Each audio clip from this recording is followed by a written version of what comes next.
Obongisa Kongo ezali kuya ya population bakonzi bayoka na matoi.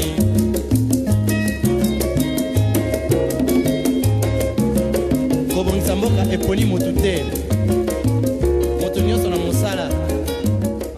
Bandeko batali mbote bisika biso bozuli bako ya kulanda biso tango ngo ese ekoki tango oyo ya emission Sembo ndeke tolobaka yoko Sembo emission ali solo Sembo emission makanisi Sembo emission wapi tokutana ka pona kobeta politique pe masolo masusu matali kita ekolo mbote lisusu bipa biso bozwami pona kulanda biso bozalaki ebele ya kotindela nga ba testo bozalaki ebele ya kotele misanga na nzela ya koyebisanga kende ko Zulu Sembo bien sûr mais to mona ka bato ya MLCT na sali effort lelo parce que botanga nga komba bato mibale ou bien honorable Fidèle Babala ou bien Jean-Jacques Mamba mais na sali effort lelo nazoli bino Jean-Jacques Mamba porte-parole ya mouvement ya libération ya Congo pour bopesa nga ba mituna ebele po na mobiangami ya poko ya lelo ndeko Jean-Jacques Mamba oyo boyebie malamu porte-parole ya mouvement ya libération de Congo yene mtozana ye na kati ya émission Sembo nandeko tokosolola mayematali projet ya loi sur les CNSA tokosolola mayematali bongo mobembo ya président de la République Joseph Kabila Kabange o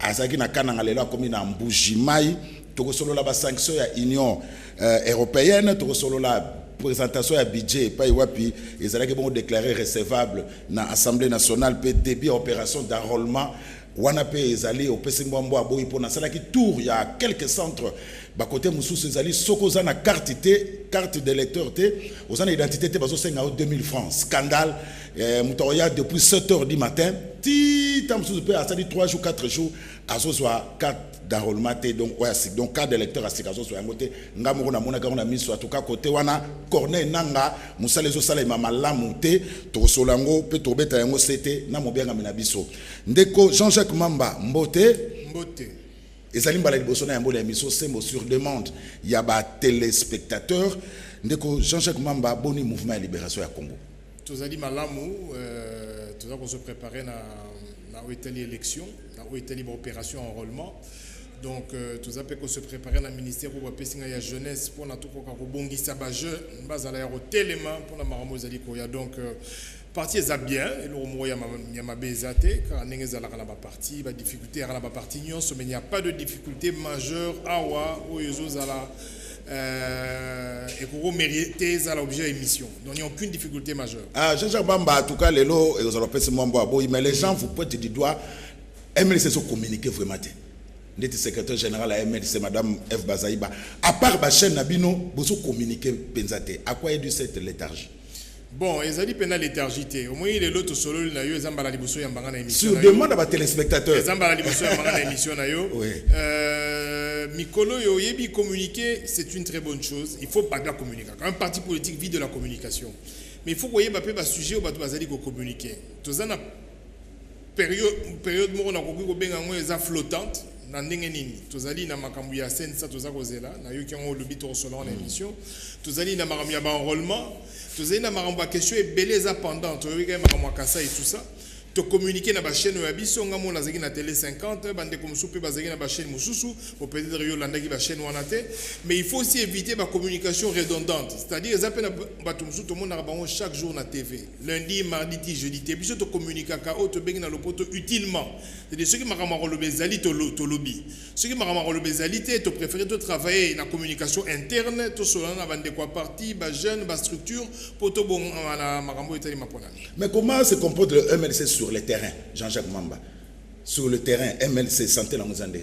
Sur le terrain, tout ça m'a cassé. Que tout ça l'un des rares partis où ils ont représenté sur toute l'étendue du territoire. Alors, toi, on a la structure Mingi, tout ça, on a la fédération d'Absozali qui fonctionné, tout ça, on a la structure communale, tout restructuré, tout ça, on a la structure communale. Et comme je l'ai dit, sur le moyen, la santé MLC, tu as la même 2015, l'air Bassenga Bisoto déposé ma candidature pour la députation provinciale. Nous sommes l'un des rares participants, le seul où a déposé ma candidature dans la circonscription sur toute l'étendue de la République. Cela veut dire que, à niveau à Kinshasa, tu fonctionnes dans la province, tu fonctionnes mais pas seulement au niveau des villes, tu fonctionneras pas au niveau de la quartier, de la commune. Et bon, situation Jean-Jacques Bemba, pour le moment. C'est le président Jean-Pierre Bemba. Jean-Pierre Bemba. Ça dit que c'est la date, il y a fixation, il y a audience, il y a appel. Donc, monsieur, vous avez dit que c'est là. Parce que après appel, procédure, monsieur, égalité. Donc, il déjà ma mémoire, il y a appel. Oh, et là, qui sait que procès Salama qui m'a la mouté. Donc, tout ça, vous êtes là. Procès est ouvert. Toujours espérer, toujours date, dans mois ou bien peut-être mois prochain. Ce que ça ouvert, eh bien, Tokendara aussi, c'est marrant. Bino le lobo na MLC, mais le MLC est perd presque la figure de Prounango. Belé au Tébé au Badana MLC, Balongwa, moi tout le temps à combat pour Yebiango. Est-ce que Bino Boye na MLC Lelo? Lelo Bino Jean-Jacques Mamba, tout le monde est génération, Jean-Jacques Mamba, Jacques Lungwana Bazalaka, Fidel Babala Bazalaka, Mbouze Wambouze Bazalaka, mais le tout le monde a Jean-Jacques Mamba, Lelo Boye. Est-ce que beaucoup tenir une dengue oyo bazalaki ba figure de pour bazalaki bazalo tenir MLC ko tenir na sens nini par exemple MLC dengue salaka pour information avait le vent en poupe pour information na yo hein et puis pour information en public oyo benginga Jean-Jacques Mamba na sali 11 ans ça veut dire batu mingi oyo lobby ke bakei wana tozalaki na bango mais politique ezali dynamique mais malheureusement la pays na biso tozana dynamisme moko ezali négatif ça veut dire que mutu azali ko loba ana tongo akoloba Kabila a géré ma bé matata a géré ma bé ngana za mutu opposition lobi tango alongwe akei la majorité présidentielle comme kumisa Kabila ce qui nzela wana yo ngo kumbango loba nanga ke toko ningisa te il faut être constant dans la vie et ngana lobi na yo na lingo respecter 11 ans on ngana seli na parti pour na loba no que effectivement MLC oya Jean-Pierre Bemba tango Jean-Pierre Bemba zaki libanda la MLC à l'élo ezali ndenge moroté parce que leader na biso za na difficulté donc biso be za na difficulté mais keba tous allons de rares parties où le président a des difficultés, mais te tenir. Parce que il faut qu'on dise ma penza que tu as monté ma casse et n'est pas parti ça fonctionner, c'est parce que les gens ont le droit de s'établir là quoi, baro kate au col, baro kende baro ya. Jean-Jacques Mamba, c'est le parce que dans ce côté moi mutu ma psenga bi ah Jean-Jacques Mamba na paye pas bandika kaboy. Au monde a épé lobby après c'est MLC ba pesa MLC na mboa. Ba tu yo so bakanisa ka bongo biso oyebi juge na biso zuzi yo biso ezaka tango. Na candidature la lobino na seli 11 ans na parti au Kamwe. To pesa tango moyen juger biso pour le roi to seli 11 ans mbule ko ya 12 ans 13 ans 14 ans 15 ans mais eloko na koyebi biso zali boyi. Ezaka pour la Jean-Jacques Mambate, ezaka pour na ba jeune nyonso bazana ba parti nyonso. To zali la besoin de jeunesse mo responsable o azali na idée azako défendre un peu na constance nyonso. Alors ce qui l'élo difficulté to zana na mboka en commençant par le président de la République qui était jeune. Ba pesi mboka oyo azana ba âge ya ba soki 35 ans soki 40 ans na yebi disusu te azwi mboko oyo na jeunesse yo sala nango a aidé ni les jeunes a aidé ni les papas ni les mamans il a participé à la destruction ya mboka oyo alors toujours singa na ba jeunes yo so bazala quand même vigilant bazala constant basa la fierté ya mboka yenga za parmi bato na oyebisa lelo ke na kokolo ba ate lobi o moninga la majorité na banjo lo ba be jamais. Bodesevaki, voilà tout le monde a pour bon baba image. Bodesevaki population Jean-Jacques Mamba, Bozalaki na Masolo, Ezalaki na Senko, tout d'un coup Masolo s'est transformé na palais du peuple. Batbakani qui que MLC ko yate. Parce que MLC ça parti à Mibeko. Bamoni bino boye na palais du peuple. Na ba juger parti bango mo ba komi lisusu bango président Masolo. Babengi MLC a signé bamoni honorable Fidel Babala ye. Buba to moni Fidel Babala ke na micro alobi ke bako ba ko signer te ba ko signer na noté po il faut pas s'imprégner na ba document. Tout ça qui na cité ba to ba sepela ki babi MLC à sa côté à peuple. Mais tu ko na kuku MLC ko signer arrangement particulier. Bon moi te ke bo décefa ki bato. Te oyebi na web solo romoko MLC na linga parti au makasi parce que eza parti moko oyo to vanda ramutu zo sala toujours réfléchir. Na repesa yo exemple mibale. Au moins déception bato bazui biso to comprendre yango to sala musala d'ailleurs lobby ba jeune na biso nyonso bako ya na parti pour na ko expliquer population. Oyebi biso na to kotaka concertation nationale. Ba parti belenet UDP se voye kokota ba fingi MLC parti ba traître MLC sali boyson qui si boye mais là on est biso de côté la guerre parce que biso to fonctionnera nos structures fonctionnent et nous réfléchissons réflexion à la kini nangonga wana tozana 2013 élection en 2016 tozala ki na batu basala na seni yebi professeur Joly ba maman Nadine Michika tout ça to yebi ndenge processus électoral ezali to moni chef de l'état tozana 2013 alinga solana batu ngonga yango tokende koloba na ye ke totelemisa makambo ya élection babanda ba opération po tokenda na élection dans les délais. Tobengi bandeko na biso UDPS, tobengi opposition mobimba tokende na concertation, to rappeler majorité, to bongisa maponami na 2013 pona na 2016 digne salama élection ezala tozala na kimia tokende na alternance. Ba fingi biso. Ba lobby ebele, ba résolution bimaki chef de l'état respecté en côté oyebi ka ndenge mboko ezali. Mais imaginez-vous scénario moko que na 2013 tozala ki biso so d'accord, to chepe seni pression, pe na 2016 to jube élection. Parce que na lolaka wana bande ko na biso UDPS ba ko loba o biso to kenda te to lingi imperium. Mais biso to ebe ke tozala mécanisme constitutionnel te oyo pouvoir ngai longo na maboko Kabila ke na maboko papa Tshisekedi. Ndete lobi na bango suka to kenda élection. Préparons les élections. Maintenant, allons en concertation pour baliser terrain pour M. Kabila, le chef de l'État, allons en 2016. Balanda qui bisote. To comme ici qu'on a arrangement particulier, le lobby va déçu. Tika mayele ya batwe sala. Landa maramunanga lobaki. Nanga bazo retourner marama calendrier électoral à bandiote. Nazo zelana marama arrangement particulier. Nazo zelana ba politicien. Biso to kanisi to bi oh. Soki to tiki bato o kakaboué, ba kozwa raison. Lokola, tozana a besoin ya sensa. Lokola, tozana a besoin de l'élection. Tolongola monsieur Kabila na ba camarade na ye raison nyon surtout pour élection ezalate. Parce que ceux qui puissent te signer té. UDPS a signé té, par le bas, voilà arrangement particulier ba signé té, ils ont pas complication, moi tout kende élection ezate. De to lobito ça la sacrifice ultime. Parce que tozali a besoin élection ça de manière apaisée, monsieur Kabila kene na malembe. Aujourd'hui, on a un Zulu. Il y a un moniteur qui décision dans le but. Le cas l'arrangement particulier des accords bloqués application et accord. Où est le but de la élection en 2018? Tout signé un gros bon toyo kabande kwana suki bakolo bali susunini. Il y a un moniteur signé chef de l'État dans le Congrès kuna à le but de l'élection. Monsieur peut le but kanini élection. Voilà ningai. Donc toujours ça la mustala ko expliquer population. Base à la désuité parce que bisona bango tozaka na eliki ya moko. C'est que bateau va gérer beaucoup pendant 15 ans bakende. Mais tu peux tous en apposer bakende na mando kité, tous en apposer bakende na nzela maponami. Yango tous ko baliser terrain pour bisona décembre wa bisona bango to kenda élection to gagner yango. Bon ni bobo ya ko ça l'alliance na rassemblement MRC. Bon ezali ko boyate. Au moins dans le bina tous a parti moko constant et tous ali parti moko to réfléchissaka. Premièrement, oyebi alliance des aranan idéologique. Na sens nini? Biso tous ali parti moko ya droite. Parce que nous sommes cavaliers seuls. Tu as socio non, c'est question. Nous sommes cavaliers. Tu as tambola le lenge ya constitution, tu as tambola le lenge ya logique. Tu as ko loba ate, lobi to lobi be. Biso to ngi to tambola kala lenge ya sembo parce que to ngi ko dérouter batute. Langa di comme un rassemblement. Rassemblement babandi, c'est à cause du rassemblement que tu as deux gouvernements. Premier gouvernement ya badi banga, ezay muto wapi. Chaque fois que le Baramaramo Kabola pouvoir, Ngouya et président Kabila et Mataka. C'est-à-dire pour renforcer le pouvoir à Kabila, il suffit pour mettre un solo et Kabola à poste. Il y a un biso là, le bagine et bandeli. D'après cet exemple, la concertation nationale. Tolingi toke de ma solo, M. Kabila, le chef de l'État, mais ma biso tolingi na bango tolingi dialogue technique.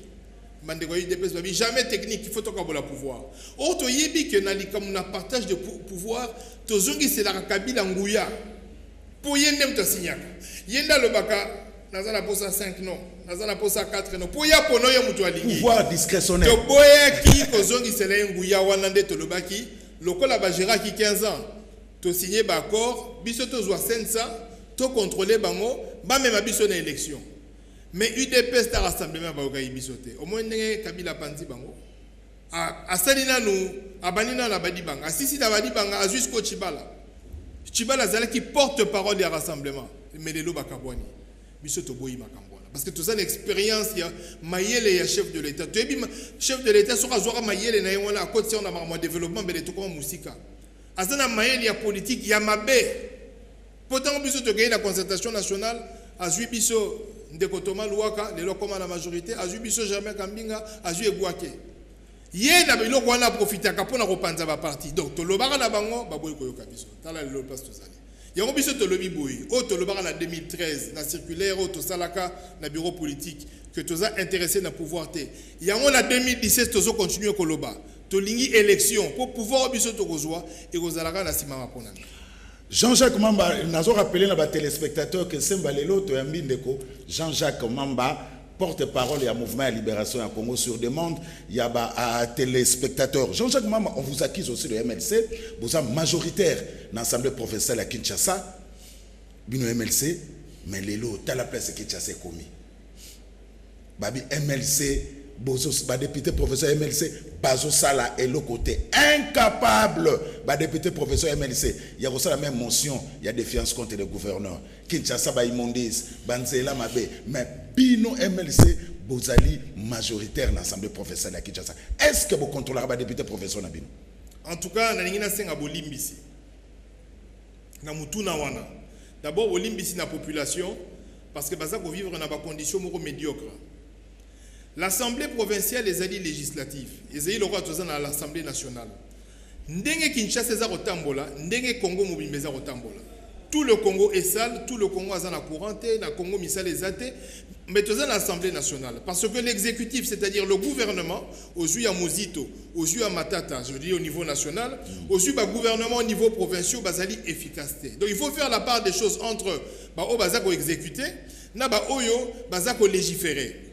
Bolimbisi na sengi ponanine parce qu'effectivement la zako reconnaître que tous la responsabilité moko na législation na établi contrôle parlementaire au niveau provincial.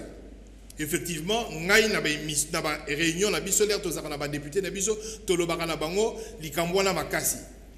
Mais il faut reconnaître aussi que na kati ya mboko yo batu bazana ba super pouvoir bazali. Raison pour laquelle la prochaine législature ceux qui ont changé constitution, c'est-à-dire ce M. Kabila Longwe, commis la présidente Moussou to changé. Il y a des points intéressants. Le gouverneur doit être élu au suffrage universel. Oui, mais tant un gouverneur a géré ville locale Kinshasa, Papa Kimbuta. Population Kinshasa, la population en Belgique, ils presque un moko. Ah, tu as 13 millions, Belgique, ils ont pays basé à 13 millions. Et bien que pour la Belgique, aux gouvernements fédéraux, ceux qui m'y balaient, aux gouvernements provinciaux, on ne peut pas laisser le sort d'une ville le rôle à Kinshasa, ou une ville, ou une province le rôle à Kinshasa, ou Mongala ou quoi, n'a pas à 48 personnes. Parce que il y a une majorité, mais la majorité absolue. Donc, sur la solo Libye, il y a un député, Moussou, il y a un Kanya. Moi, or, la suffrage universel, moi, gouverneur à corrompre la population exatée. Soit à Sali Moussala, soit des procédures administratives et judiciaires, et ça là-bas, parce que nous avons des provinces, et ça, la taille à pays. Donc, pourquoi tu as des provinces pour que ça, la 6 députés provinciaux, tant que le gouverneur a eu une province, on a bengi 6 députés, on a allié ici, bango, et puis maramouelali. Donc, tu sais qu'il y a un ici. Naba obaza ko kanisa pe ba ko mona ke to ko sa musala malamu te mais to le biso MLC mais to za la majorité absolue bon ça va na boité de est-ce que ba député professionnel bino ba respecter un mot d'autre parti te ou bien ndengeni ba respecter ka mais to za la majorité absolue te na kaniso Hollanda mbala na mbala même na RTNC 2 ou 3 l'air ba chaka ba député na biso ba soulever ka ba problème ya population peut-être pas avec l'efficacité voulue parce qu'il y a aussi un problème individuel. MLC c'est un parti. Et ça là-bas tout, et ça là-bas député, et ça là-bas. Capacité na yo Jules Boulin biso na MLC, et ça capacité na ngaité, capacité na ngaité ayoté. On peut avoir le même mot d'ordre, mais capacité na yo yako traduire en haut, na ba fait des gestes, na ba motion et gros à la paix capacité na ngaité. Ça c'est un problème d'abord individuel. Mais au niveau du parti, ce qu'on a dit dans la émission Mingito critique à la ville, mais nous voulons faire remarquer que tous la majorité absolue de l'Assemblée provinciale. Ndeko Jean-Jacques Mamba, au soban a été que na échec on a, il y a des députés professeurs MLC basali na législature pour glisser peut-être 3 à 10 ans. Et qui ko baluke la bino na ba élection provinciale où ezali koya? Bon, au moni ah to faut que ba député professeur MLC belé mais ba sala ba welo ko mokoté. Yango moni na moni que na bandi ko beta lisolo na mutuna na ona répondre na bito sengi na no bolimbisi. Au moni biso to zandenge na lobi na yo to zanzeta mbila. Yo kanisi ba député ba longwana ba onde ba kozonga non. To zana ba génération ebeleza koya ba ba ko côté MLC na ba mayele ya sika, ba tu ya ba éducation malamu, ba tu bazana envie ya kosala misala. Mais pour na MLC,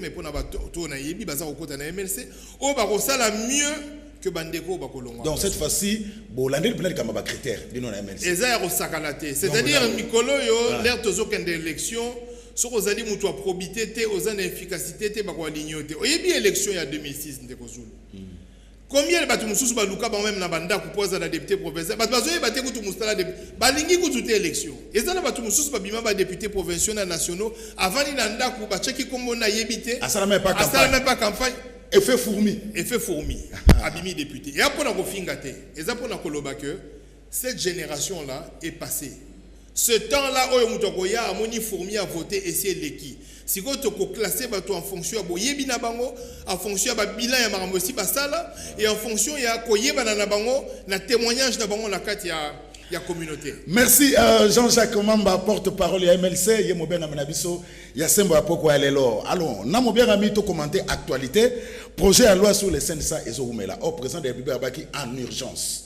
Et Zoumela pour bilo boza intéressé na CNSA. Et Zoumela pourquoi? Selon Jean-Jacques Mamba. Bon, on y peut-être que le chef de l'État a ça par arbitrage, on y a 5 équibaliste, bon, on va l'équibaliste par poste, tam sous 3, 4, 5, 6, par arbitrage, on est à Roswatan. Te sengi à Roswatan mingité parce que le temps ne joue pas en sa faveur. Ça veut dire que l'accord a prévu que nous ayons des élections. En 2017, il faut 16 à l'installer pour ça la Moussala Nayango. Donc le temps ne joue pas en la faveur du chef de l'État et j'espère que l'arbitrage on est comme ça la manoki noki poto quoi un organe moko fonctionnel et ça la musala ata lundi ceux qui moins ça ndeko Jean-Jacques Mamba pour lola baki que na atuka ekozala opesi mwamba boy pour na tuno ba mituna d'après l'information to suis attaque ba journaliste ba biso ko signer qui arrangement particulier et ça pour ba promettre bino pour bino bo ça na besoin pour diriger CNSA MLC et ça ko bombater ba promettre bino CNSA ba promettre bino que makamu ya ba dédoublement ba parti politique et sili ba promettre bino que boko changer mutu boza na ye na seni kuna mama Micheline na kolongwa boko cha mutu mususu kuna na seni lelo yo soki parce que tu dis que na poste à présidence à CNSA Kamere Pachelisu olenga ko Pachelisu lelo soki ba pesa no merci ba pesa na mbwa et que bo diriger CNSA pour tu pouvoir ndengezali pouvoir na ba tribunal. Bon, au moins, il y a un moko. Bicho Tosali devoir moko responsable. Tout ça, un parti politique. Un parti politique doit avoir de l'ambition. Oui, bien qu'il y a Piaka Oezana Kinshasa, au moins il y a un parti d'opposition qui a Bicho Bouye, à Zolo Balabino qui est au côté gouvernemental. Et créer qui non et créer qui barremou Jean-Jacques Mamba et créer barremou na MLC tout le monde n'était pas content la décision est à partir mais la loi de la majorité s'impose. La majorité a dit qu'il faut participer parce que Toboyi va s'accorder un abisso du collab à poste. Tolobi Sensa. Notre ambition est Sensa et la Kissinine. Oui, mais tu vas comprendre. Ce n'est pas le poste pour le poste. D'ailleurs, on a limité que Sensa qu'on a un budget, n'est pas budget dans le gouvernement. Ce n'est pas le poste pour le poste, mais biso c'est fonctionnel. Parce que nous voulons jouer notre rôle de la sentinelle. Il y a qu'aucun la processus électoral et comme Matina Souka na yango tout le monde a ndenge monsieur Kabila zo comme sénateur. Donc monsieur Tolobi que comme Tobanda qui n'a respect la constitution, tous allez font pour le respect de la constitution, te se sacrifier la concertation nationale, te se sacrifier la marmobele banda sant city ton limite ça la 1+4 toti kamando qui toti kanyonso. Nous voulons que ce pays aille sur le schéma le chemin de l'émergence et ce chemin passe absolument par l'alternance parce que ces 15 dernières années, c'est un échec total. Maintenant, tout ça attaché à l'aspect fonctionnel. Ça veut dire que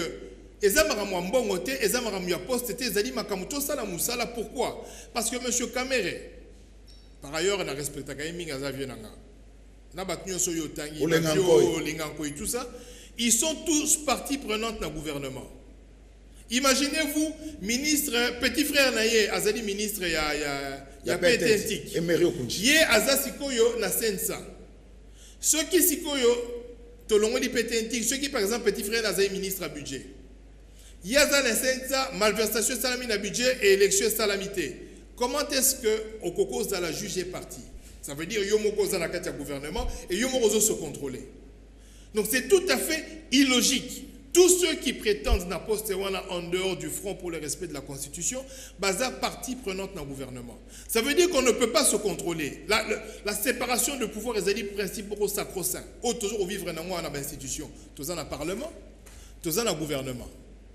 Jamais un ministre a cause à la parlementaire. Ceux qui ont parlementaire comme un ministre, il faut suppléant à siéger dans la place. Pourquoi? Parce qu'il ne peut pas s'autocontrôler. Et donc nous partons du principe simple que le col a totiqué li bango gouvernement, entreprise, bapes abiso musala wana ya kozala bakengeli ya processus électoral. Maintenant on a répondre à la question. Tu dis que pouvoir côté respect de parole c'est zéro. Tu dis que M. Kabila maramo respect de la parole a bien voté. Mais même sur Kapesi bisoté. Nous nous en tenons à notre ligne qui est un, le respect de l'accord parce que nous avons signé les arrangements particuliers, et deux, pousser toute la classe politique, il n'y a aucune élection. Tokoki ko bloquer et l'autre ça la blocage moroté et ça la élection salamate. Parce que notre souhait, notre vœu, c'est que l'élection présidentielle est salama. Élection législative nationale, élection législative provinciale, nous surtout et salama en décembre 2017. En âme et conscience, tout cas, 6 mois. Est-ce que l'élection est en décembre? En âme et conscience, il faut pas faire l'élection. C'est-à-dire que, dans Chambela, le roi Toro sur la télévision, il y a une émission de l'Andami Mingi, attends, tu as accueilli à la 2 jours pour avoir carte d'électeur à Zouayango. Parce que ma réunion sur voilà, il faut témoin qu'il y a la commune, tout ça. On a début à enrôlement. Jean-Jacques Mamba, président de la République, à Zaki na Kananga, les là comme dans Boujimaï. D'ailleurs, tout match, il y a l'ina foot, où Ezaraki, il y a opposé Daring, dans Sangabalende, bah reportant pour Babi, d'après nos informations, Babi, Baningi, baton da ebelete pour la sécurité. Mais na Kananga, présent, ça meeting était. Et bien, le balobi présent qui est retard na Kananga. Jean-Jacques Mamba, commentaire là. Ndeko, président Akenda Beni, alongwe Beni lobi nango. Gorgé 80 personnes. À Kendara, oui, en 2015. À Kébeni, à Zouika Avion, Batikali a égorgé 80 personnes. Le chef de l'État, Ngalaza gestionnaire, il y a un programme n'a été. Mais en tout cas, il a Salami. Non seulement il est allé en retard, mais il n'a jamais rien dit. Oui, bien, chef, hein, tant qu'on a chef, il y a des situations pour lesquelles excusez-moi, le silence les a permittés. Au moins, en France, il y a un seul policier français. C'est lié commémoration officielle et l'équipe de la chaîne nationale. Un seul policier qui est un terroriste. Puis, il y a un honneur. Biso balobi na biso ke kana kamu na sapukuna baboma ki 90 policiers bibembe monana te deuil national et salamate président pe aloba elokote. Pour ngai so nazali chef de l'État dans une situation comme celle-là, je dois m'exprimer pour informer, pour apaiser et pour dire et montrer que les responsabilités aux alimiennes sont prises. Le chef de l'État, Azalaki Momemima, qui est en 2006, Tondima Kiango, Azaye Kolobelorote. Aboy débat contradictoire, Tondimi, mais tant que les Congolais Bazako Koufa, Toko Senganaye, à s'exprimer. C'est un silence coupable. C'est le chef des armées, le président de la République. Mais on est et c'est mon ami, honorable Clément Kankou. Dans le Biboyi. Et mon ami déjà. Honorable Clément Kankou, Yoka. Honorable Clément Kankou, Azaï, Lokola Yaya et Palangaï, parce que tout ça, quoi, moko. Bissonnet, tout ça, là où ça s'est passé, c'est chez moi. Il y a une instruction judiciaire. Moi, Jean-Jacques Mamba, porte-parole et MLC, l'un des porte-parole, moi, j'ai commenté l'instruction judiciaire et zalité. Moi, j'ai zalité. Total, la justice, mais on monique même Bandeko Yangola, na ba famille, on a enquête internationale. Pourquoi? Parce que notre justice à nous, le peu de temps ou le peu de fois où tu peux faire confiance, après ça, biso satisfaction. Tout ça, on a bakaba chebeya, bakaya babazana. Baka ebele oto pesi justice congolaise sala musala pesa biso élément pesa biso la vérité n'a pas sanction appropriée justice absolue sala kité to yebi que procureur général azala makasi na maramwa flagrance pour na ba député wana to yebi c'est-à-dire que to zana ba prisonnier oyo bazana makala wana ba diomi ba diongo ainsi de suite. Mais lorsqu'il faut compter sur notre justice kende lelo justice élémentaire, justice civile, dans le tribunal de la paix, même à Likambulelo, au Komona Yomoko, même papier à pas pour déposer les plaies au Rosomba Yango. Jean-Jacques Mamba, Babi, problème en Banagi depuis le mois d'août 2016. Mais Clément Kankwazaki nommé ministre dans le gouvernement Sami Badiba. Pour l'année. Il y a un lobby na yo, il y a à boire et à manger de Konangaï. Yo, aux enregistrements, il y a Moutou, au Sali. D'abord, pour mettre quelqu'un sous écoute, il faut aux autorisation à procureur. Tant qu'il va faire grave, nous avons ce qu'on appelle ici l'ANER, dirigé par M. Kalev, des services de renseignement. Ceux qui s'est fait là sont avérés. Mais il y a un comment côté qui gouvernement. Phénomène comme on a sampo, un montage ou une réalité. Au moins, le phénomène, nous avons appelé ça Boigna, appelé ça santé, ngala yoto tout dans la maramona na 2025. Oui, histoire en boko ebe tamarasima. Bato ba la vérité ba banga pona liwana bango. Bato ba la vérité ba les garaté pour ba lo bayango parce que soka lo biango azo bange la vie na ye. Ba vérité mususu ya feu maréchal Mobutu to eba yango lelo. Ba vidéo wana to mona lelo na YouTube. Il fallait qu'il y ait un coup pour tout le monde. Ba témoignage. O azarome la makila, azako sala boye. Il fallait qu'il y ait ça la nini azalate. Ngana la réponse à repérer ça yote. Mais ngana yebi que ce nzava pesi biso bo moyo nanga na 2020 2025 vérité comme une instant pour to yeba. Évasion ba prisonnier makala. Un montage mais une réalité. Wana suka na film. Pour ngana na mona te mlora mwana ntemi elonge yeba na ndenge wana. Les coups de feu ont commencé à 3h, 3h30, 4h batbaro yo kamasa se kobeta. Mais bamoni mwana nsemi na moto na population na 6h. Expliquez nga phénomène wana. Yo kolongwa makala na moto quand kokoleza pembeni soko matibo e combien ba souci ya ba police ça ozoke na moto pe batiki yo ndimi yango ko sala mwana ya film alors ngana le bibo e loko la ministre de la justice a finga ke batu ba idiot biso to za biso ba idiot to ndimi yango mais ayeba pe ke likamwana. Merci na zo rappeler que lelo na émission lelo ya semba lelo to za bon na Jean-Jacques Mamba porte-parole ya mouvement ya libération ya Congo. Jean-Jacques Mamba, Union européenne et kwesi ba sanction. Ba gelé ba voir, ba yu ba opesa sous visa té na ba personnalité politique en mboka, do bo kene so na mboka na bango té. Lambert Mende Malanga, Kalev, Shadari, Boshab, bazamwe belena ba na batumsu ya Mampinga. Na Olenga. Na général Olenga. Pour nini et commis harcèlement sur l'homme politique congolais. Bon, et là on a la rebisayo, ceux qui m'ont boya ken ok na mboka na e vana na mboka na yo. D'autres ans na biso pas na biso baza à l'aise et pas na bango. Wana ya liboso. Ya mi balé. Mutaninga ko se faire soigner na poto. Mais baloba ina biso la révolution de la modernité. Ba koti 120 millions na ba budget na bango ba koti 120 millions dans l'hôpital wana du cinquantenaire. Avec 120 millions euros dans le matériel de pointé. Oui, combien de médecins congolais opéra Kabatou en Afrique du Sud, des spécialistes aux États-Unis, en Afrique du Sud et un peu partout dans le monde. Sans compter Libanda, même sur place, combien de médecins vont la poto, mais le problème c'est quoi? C'est la logistique, c'est le matériel, ce sont les infrastructures médicales. Nazokanisa série wana numbi, wazara ministre de la santé, na mona mukolomo na TV. Akena mboka mobo na kati kuna akeko pesa 2 lits et puis akamati pembongo azo pesa ba filmer ndenga za pesa mbongo. Lorsqu'un ministre de la santé prend un avion, frais de mission c'est pour aller livrer 2 lits. Yomoni mboka ndengo ne otambola. Donc ceux qui vont bakenda na étranger, c'est parce que Moussala o ba pesi bango pendant ces 15 dernières années basali ngote. Ils ne nous ont pas fourni des infrastructures hospitalières de qualité.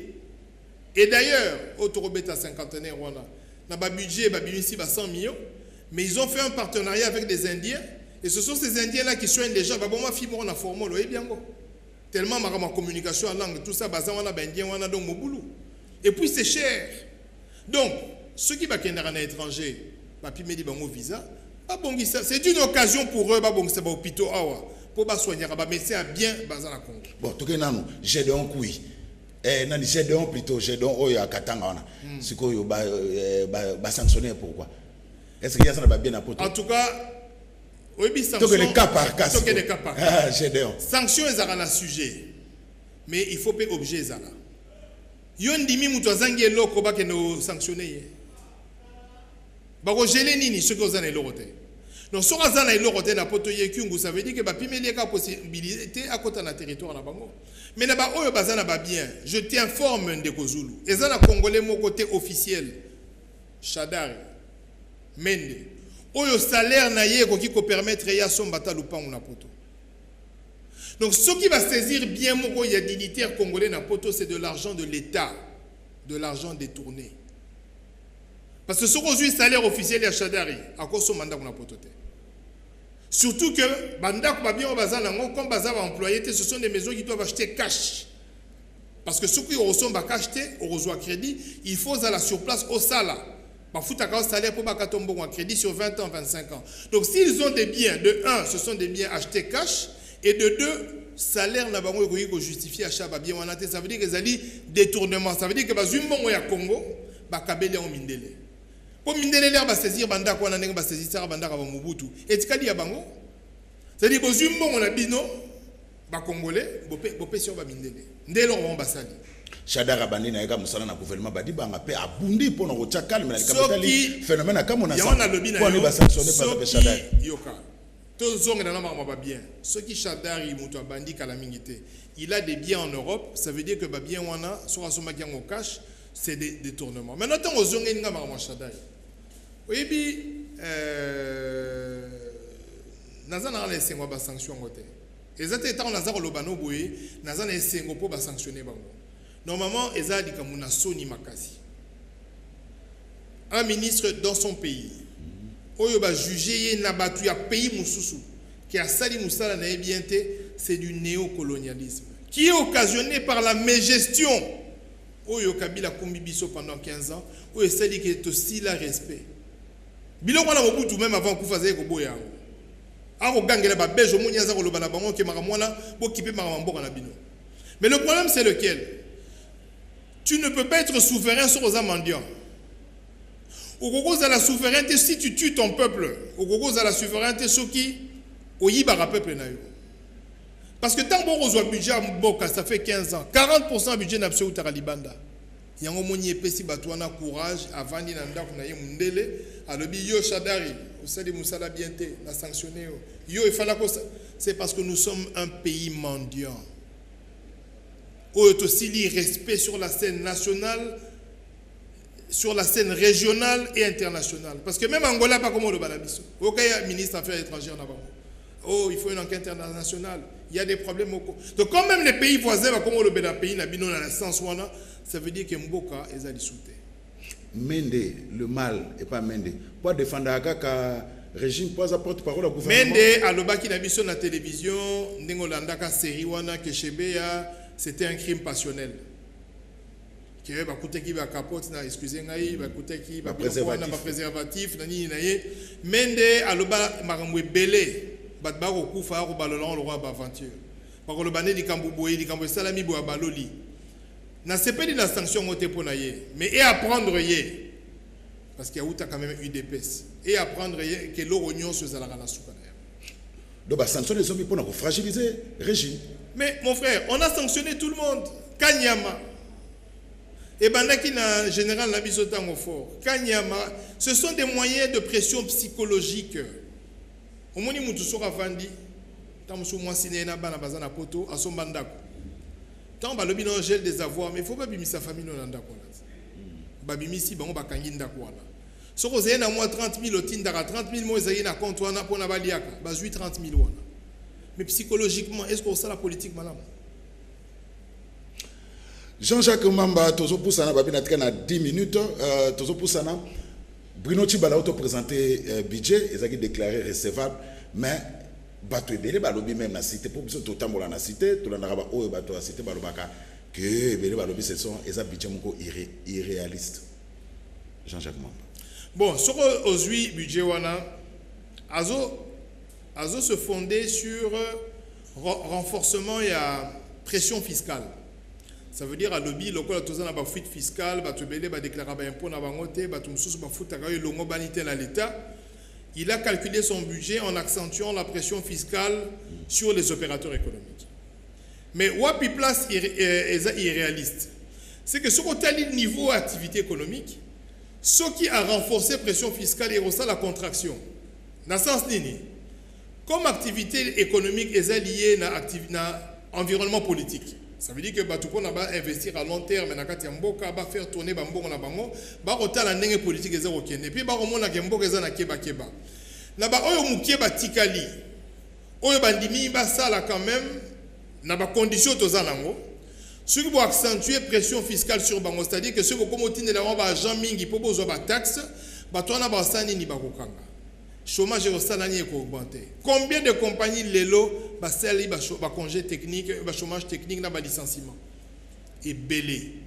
Baza ko remercier batou bazo va nandako. Avant la bande émission na zengena jeune moto solana ya sili ça en 2002. Tout ça en 2017 à la Moussalate. Donc, je crains fort que accentuation et pression fiscale sur les agents économiques au Bassala Mikoloyo pour des besoins d'élection et Rosalelo Romoko Malam. Parce que sur le dit le lingue à dollar, où il sera raréfié, n'engé toko bina 14, toko kena 15, toko kena 16, sera accentué pression ma kasi. En tout cas, na yébité et si que même abisso. Toyo comme en année boy toko bina 20-25. Jean-Jacques Mamba, opération enrôlement bandaki, il faut que ce soit cadre d'enrôlement et on tout ça que ebani même kakatano ezali, corneille nanga musa les osale ma bienté, na Don Bosco soki na école moko na Don Bosco na Barumbu. Sokoza na identité te ba au 2000 francs. Vraiment c'est malheureux. Hein, c'est malheureux. Ba misusu, ba opérateur a saisi, asoko kana ko beta machine té. J'ai fait un tour, asoko ko beta machine té. Tu évite so zaki mwana mama leki, we mwana mama kulutu, ayeba ki ne ko beta machine té, bo soueka bo pese ka passa la musala. Corneille nanga opération enrôlement ezo simba té na Kinshasa et bandi mabe. Musala les a bientôt on a ki na 2006. To kene ko s'enrôler facilement. Au côté de l'école moko boy, ba bureau d'enrôlement c'est belé, mais na Barumbu bureau d'enrôlement ka moko. Na école mo bureau d'enrôlement moko mutasa des choses à carte. C'est malheureux qu'on ait nanga musa les autres salles maté. Donc il faut ningo sala moi musala makasi ko tona po to ana besoin toujours ba carte d'enrôlement. Et bien le biso chaque mamba qu'on ait nanga zo enrôler pour un référendum. Na landa ki émission bino bosalaki naye o eleka ki na Molière. Ngana zalaki te bien sûr. Voilà, na kati émission wana na landa ki a lobby que l'article 211 de la Constitution et lobby la CENI a dit pour une opération électorale na référendaire mais que y a yebi gazo sa l'élection. Ndeko Zulu. Oyebi référendum est comme le la mode. Le la toujours en mode il y a la rébellion, na ba libération. Et puis toujours un peu mode il y a la dictature, toujours un peu mode il y a l'indépendance. Dans le schéma Afrique toro kenango. To banaina na ba colonisation, tout le monde demande l'indépendance, toujours l'indépendance. Mais bateau bazu l'indépendance wana basali dictature. C'est-à-dire ba perdre l'indépendance, basali na ba pouvoir 20 ans, 30 ans, 40 ans. Tant que schéma on est comme on lemba, batou po ba longo la bango comme ce n'était pas des démocrates, to bani ba rébellion. Ba rébellion et si li ba le bio to que na démocratie to ça la ba élection comme ça là. Si ko batou wana o bazalaki bazaba dictateur, c'est-à-dire bato ba lingité ba kabola pouvoir ou bien ba balingi ko tika pouvoir te, ba jusqu'au ba système mususu. Pour éviter la rébellion, comme le but de la démocratie, allez, tout ça la démocratie, tout ça là, le référendum. Des mots d'amicoloyo, ça soit saliango. Et si baki na Braza. Mais na comme c'est le romo. Braza est un pays moramouké et c'est qui moins facile à resalayango parce que lorsque tu veux consulter ton peuple, il faut en aller européen, la motivation il faut la solide. Ça veut dire que sur hôtel Issassou, tant que ça un référendum. D'abord, la loi, la constitution Yemoko, ils vont permettre à ça le référendum. Voilà. Chez nous, nous avons des articles verrouillés. Ni à Brazzaville, ni au Rwanda, la constitution a des articles verrouillés. Surtout dans l'Italie, mandat chef de l'État, parce que nous sommes un pays post-conflit. Mais avant ça, le référendum, Azaro Koma, Baspot, travaillons. Et puis que les lots Brazza, et à l'État, chasse à terre. Tous aura la ville les plus proches, les capitales les plus proches du monde. Les gens travaillent, les gens vivent. Misa les ali, électricité zali, ba coupure à courant zate, ba lokotara ba immondice. Et pas la biso wa tangu to sali 6 mois na ba salité, jour ba longola yango gouverneur a sa l'émission. Ici on a un pays un gouverneur qui parle des déchets. A telemi boye bazo filmer azo lo ba ndenge nini baza ko longola ba fulu. Ba ko sala sport ba lobi muto ali ali pa pembenya ba fulu. Donc na le bano ke na ba pays wana population avandi atali. 1. Constitution permettra. 2. Oh, mais t'as toi Sali Moussala. Au moins il y a un rapport à Maya. Mbongo basaleli yango eza mbongo yo. Basaleli yo abiso anjili. Yabiso zanga eza mukebwe. Maya eza même na ba ascenseur. Batali oh, t'as la université nenga sali. Oh, mais t'as la baba voilà. Mais tu as na courant, mais tu as na kimia, tu as na mai, ba étudiant bazozo ba bourse. groupe est belé et Salinini et soutenir Sassou. Donc de un, la constitution le permet. De deux, il a eu majoritairement bateau basepeli na action na ye. Soko na Rwanda lelo, nazaki na Kigali, Goma na kenda ba côté na mingi. Kigali c'est la ville la plus propre d'Afrique. Sécurité en sakanate. Na gisei na kuté na fimoko ya Muluba. Abinanga bazo senga bango kutu ba changer nationalité. Bazana ba carte na bango résident. Ba voyageaka congolais résident giseni. Ordre résident na mboka wana. Donc ça veut dire que na simana etanga ninga sala référendum bat balobi non, en tout cas papo asali musala. Ce que tozonga la Congo. Un article verrouillé, donc moins exaté. Mais est-ce qu'il y a même une seule raison pour déverrouiller l'article? On a pas M. Kabila. Mais raison. Mais la majorité, c'est clair. Neti Atundu, c'est clair que non, il faut aller dans le référendum. Et c'est constitutionnel. Dans le bien, tu réfléchis, tu as congolais. On a une analyse politique indépendante. Na pesio kaya Braza, na pesio kaya Rwanda. Pesanga une seule raison pour que Kabila pour référendum ça. Une seule. Sur le plan sécuritaire, échec. Sur le plan économique, échec. Et puis que les Congolais belé baza même pas na passeport, baza même pas na possibilité de visiter pays na bango moko. Na kutena bato ba 30 ans, 35 ans matin dans l'avion te. Azwata avion akenda ta mwanda bo mbongo ya avion ezate. Kaka na kati ya pays na ye, il ne peut pas visiter son pays. Dans quel pays d'Afrique est moni Moutou, azala kati ya pays na il ne peut même pas se déplacer dans son propre pays. Passeport yaba rwandais c'est $80. Passeport yaba congolais c'est $300. Soko ke kuno mona ba congolais mingi bazwa ba passeport wana parce que moni na ba asala kana goma vana na giseni na ba aller retour wana passeport e kotonda vaut mieux zoner passeport rwandais pour ce que tondi ko zwango ou me la raté puis fouti $80. Oya biso ta la longue histoire et puis fouti combien $300. Donc yo sokin de kozulo za na raison moko valable ko yebisanga pourquoi Tokoyi ko sala référendum loba la ngai na oteli monsieur Joseph Kabila. Sur quel plan il faut to sala yango?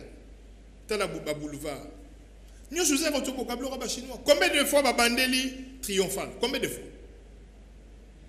Essayez combien d'années triomphal là. Mais je sais ko ba œuvre net ya Kondo Maréchal Mobutu. Tala pont Maréchal. Et ce yoka ba travaux kuna biloko ya solo yango ne salama. Tala ba parler du peuple. Donc ngani na loba boye sur le plan du droit. Nous avons des articles verrouillés et c'est impossible. Monsieur Tolobi, sur le plan politique, marge de manœuvre, il y a président Kabila Mouké. Donc, à Rolmo, tout ça, déjà, pour une élection. Élection. Selon Jean-Jacques Mamba. Pas selon Jean-Jacques Mamba, selon le chef de l'État. Chef de l'État, il est qui n'a congrès à l'Obinin. À l'Obi, obstacle pour qu'on ait l'élection, c'est de soutenir. Token Dawapi, élection. On a l'andi au chef de l'État à l'Obi. Ce qui a Tundu, vient en Aïe. À mon avis, la référendum et qu'il y a des autorités à lancer le référendum à Salayango. Mais dans l'enterre, tu as constaté de la part de Yabajan et Seni, dans l'enterre, tu as constaté, ils ont risqué que Kitcheté en a moins d'arrôler. Yangon de Kozulu, Yom Tozali déjà candidat. Incompétence Yabajan Seni. Tozali candidat. Kim pour tout peut 5 minutes s'il te plaît. Tozali candidat et puis au lobby Tozali élu na Bandal. Salam Moussala Nayo. Ngala Salam journaliste. Yo attend les partis politiques. Parce que là, nous sommes député en fonction. Tabi hein. Ngala constaté na sali tour na moni que l'enterre incompétence Yabajan Seni. Corneille nanga lobi na biso que Ezali et Bandeli, il faut pas déployer tous les bureaux. Nous avons plus de bureaux qu'en 2011, dont nous avons 960 et quelques bureaux, et que la première semaine, Ezalaka Kandengewana, nous avons 3 mois après l'enrôlement, mais nous allons comprendre que 3 mois alors qu'en juillet, il faut appeler Sabiso, fichier consolidé, il y a 3 mois. D'ailleurs, nous la semaine prochaine, nous allons expliquer Bicho Magamwana, mais à Tabacheba embûche pour nous décourager Batou. Salam ou salam na yo pour un électeur, ngai pe na ko sala yo ngai en tant que Jean-Jacques Mamba, en tant que porte-parole, que tous les partis politiques va mobiliser batu na bango. S'il s'agit batu ba même ba mousse, bala la place on a pas besoin de carte na bango to ko sala. Jean-Jacques Mamba, qu'est-ce qui empêche à Corneille na republier calendrier électoral? Ngalenga mais nazolu kaye pour na kene ko tuna ye. Pour ya lobby que a kobimisa calendrier sur qui assiste enrôlement. Alors que l'enrôlement fait partie du calendrier électoral. Toutes les opérations électorales doivent être circonscrites dans le calendrier. Et le lobby est bon.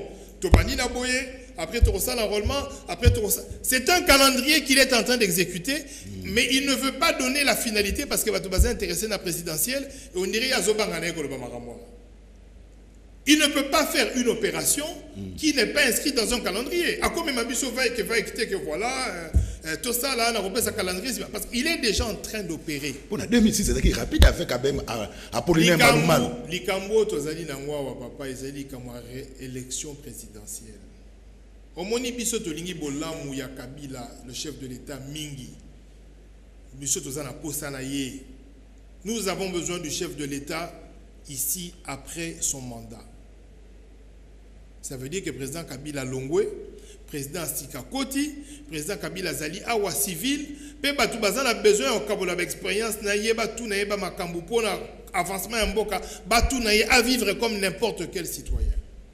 Mais vous remarquez que la majorité a zobanga même kotanga kombo dauphin. Ali ko betata masola élection présidentielle tepo, on dirait Zali crime. Le chef de l'État est à son dernier mandat. Actuellement, il dirige le pays sur base d'un accord. Cet accord-là dit qu'il y aura des élections. Pourquoi il faut élection Zala. Jean-Jacques Mamba, tu comme vraiment na souka. Lelo soki to supposé que l'élection soit organisée à la fin de l'année. Dans situation présent parti politique de Mnaza Nango Lelo na la e. Na un candidat MLC. Ceux qui présentent la mission abimité, tous à la congrès. Oui, bien, même la France. Oui, bien, le Kwana est bon. Et Tchaka Mikakatano na MLC. Hein? C'est Kwana ya nani. Oui, bien, il y a Badabombole. Et Tchaka Mikakatano. Même la France, même les États-Unis, ce ne sont pas tous les partis politiques qui présentent un candidat à la présidentielle. Au moins, c'est 2 345 000 km². Ce qu'on a frété avion pour ça la campagne. Hein? Même Papa Tshisekedi dit on parle ici en termes de millions de dollars. Nous voulons être réalistes. Il est permis à n'importe qui n'a qu'à parti à postuler. Ceux qui congrès soutenir soutenir. Il faut que nous soyons clairs. Mais combien de candidats Tozoa Oyo va présenter la candidature dans la parti? Il ne faut pas faire des candidatures à la cachala. Au Vandika Kaboye, il faut la candidature. Non, il faut faire des candidatures pour gagner, avec des moyens conséquents. Le MLC n'est pas un parti fantaisiste, papa. De tout ça, la Maramna, le Lengue et Longobani, ceux qui te salent le congrès, et que des candidats se prononcent, et qu'ils arrivent à convaincre le congrès que Bazan a la capacité à mener bataille, il faut soutenir Bango, mais pour l'instant, effectivement, celui comme la fin de l'année que Jean-Pierre Bemba a bimité, nous avons à se déclarer qu'il est capable de relever des filles na national, na provincial, na sénatorial, et ça rappelle l'élection. Jean-Jacques Mamba, émission Sili, Lilobasuka, na Baïban, sur bataille de Bisson à Poko Alelo. Au Bazagi n'a besoin, ou y émission Sembo. En tout cas, on me dit Singapema, na Lembi Mouké, mais na Sepeli Makasi, na Nengo Yamingai, na Banzeza ya Soukate. En tout cas, nous sommes disponibles. Avec beaucoup de plaisir. Merci Jean-Jacques Jean-Jacques Mamba, mais MLC toujours en avant. Ba électeur nabino pour l'enrôlement. Yaka lobi oyoka. Et quand les capés na TV, yaka lobi oyoka ngala rosona ba jeune. Mais il faut tous s'enrôler massivement. Au quitter dans le lobby à ceux qui ba mousse ba kumba. Balala wana café tout ça balala il faut pas zobaka pour voter ngane pour pas qu'elle na référendum pour voter maman F ngene ba zobaka pour pas qu'elle na référendum donc dans l'élection présidentielle toyeba président ya kokamba mboko na 2018. Merci Toti Koyamba Jean-Jacques Mamba porte-parole du mouvement de libération du Congo. MLC parti à Jean-Pierre Bemba Gombo sur demande à des téléspectateurs. Vous avez besoin de Jean-Jacques Mamba, vous avez besoin de honorable Fidel Baba la main, tu le boko na Jean-Jacques Mamba to banzike mbalasi matorozoa honorable Fidel Baba la wandupo mituna pesa ebele pour naie merci ne bolanda ki biso mais to beta c'était likameta libongo enrôlement na ville professeur Kinshasa ezo simbate ba opérateur ba saisi bazana incompétence notoire. Il y a aussi un salaki batou corner nanga kotona musale zo sale mabiente ba opérateur a saisi en tout cas bazana incompétence makase puis ba machine abino ça trop lent Hein, donc, pour combien kota, et ce qu'on oumela, il y a un peu de 2 jours, 3 jours, baso sur ma carte de lecteur T. Na RAB Apollinaire Malumalu, et ça l'a rendu en té. Fongola ba bureau est belé, pour té, bato sur ma carte de lecteur. Malasi manam na ba image, n'engeni ni bato ba ko s'enrôler pe bromo na yango, botika malamu, to kutani balasima, kimi akolo, o mabuta mabino.